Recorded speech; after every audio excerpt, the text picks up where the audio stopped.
మూడు రాష్ట్రాల కూడలిగా ఉన్న నారాయణపేట జిల్లాలోని మరికల్ మండల కేంద్రం సమస్యలకు నిలయంగా మారింది. ఏపీ, కర్ణాటక, గోవా వెళ్లాలంటే ఇక్కడి నుంచే వెళ్లాలి. మరికల్ జనాభా 15,000 కాగా చుట్టుపక్కల గ్రామాల నుంచి వివిధ అవసరాల నిమిత్తం నిత్యం 1000 మందికి పైగా వాహనాలపై వస్తుపోతుంటారు.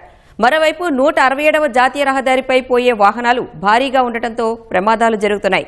సోమవారం సంత జరిగే ప్రాంతం వద్ద వేల వాహనాలు ఇష్టారీతిన ఆపడంతో ట్రాఫిక్ కు అంతరాయం కలుగుతోంది. ఫుట్పాత్ ఆక్రమణలు సైతం పాదాచారులకు ఇబ్బంది కలిగిస్తున్నాయి. వాళ్లు రోడ్డు మీద భయపడుతూ వెళ్లాల్సి వస్తోంది. బస్టాండ్ పరిస్థితి మరీ దారుణంగా ఉంది.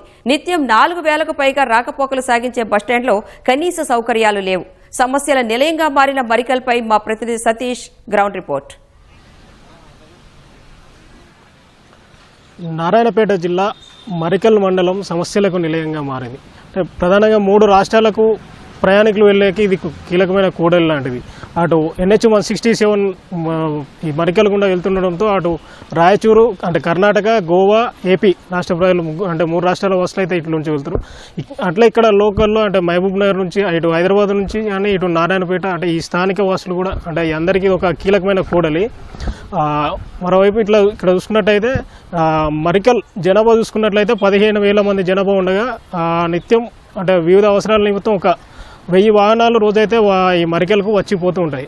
అయితే మరికల్లో ప్రధానంగా అయితే ఈ జాతీయ రహదారి పైన అంటే ఈ బైకులకు పార్కింగ్ ఎటువంటి స్థలం లేకపోవడంతో ఈ దుకాణాల ముందు ఇవన్నీ వాహనాలు నిలపడం వల్ల అయితే ఈ రోడ్లు ఇరుకుగా మారి ప్రమాదాలు అయితే జరుగుతున్నాయి. అంటే ఇక్కడ గతంలో ప్రమాదాలు జరిగి ఒకరిద్దరు చనిపోవడం అంటే గాయాల పాలవడం కూడా అయితే జరుగుతున్నాయి. అయితే ఇక్కడ మార్కెట్ అంటే సోమవారం రోజు మరికెళ్ళలో మార్కెట్ జరిగినప్పుడు అయితే మాత్రం ఇంకా వాహనాలు అంటే ఈ మార్కెట్ అవసరాలకు వచ్చిన వాళ్ళందరూ ఎక్కడ పడితే అక్కడ ఆపడం వల్ల అట్లాగే అటు ఆ నేషనల్ హైవే మీద రోజు వెళ్ళే భారీగా వాహనాలు ఉండడం వల్ల అయితే ఇక్కడ భారీగా ట్రాఫిక్ జామ్ అయితే ఏర్పడుతున్నాయి. మరోవైపు ఇక్కడ అంటే కొద్దిమేర ఉన్న ఫుట్పాత్ల పైన కూడా పలువురు షాపులు అంటే ఫుట్పాత్లు ఆక్రమించి దుకాణాలు పెట్టడంతో నడిచే పాదచారులు అయితే ఇబ్బందులు పడుతున్నారు. అంటే అప్పటికే రోడ్లు ఇరుకుగా మారడం ఈ నేషనల్ హైవే కావడంతో వాహనాలు వేగంగా వస్తుండటం వల్ల తమకు ఎక్కడ అంటే వాహనాలు తగులుతాయని అయితే భయంగానైతే వాళ్ళు నడుస్తున్నారు.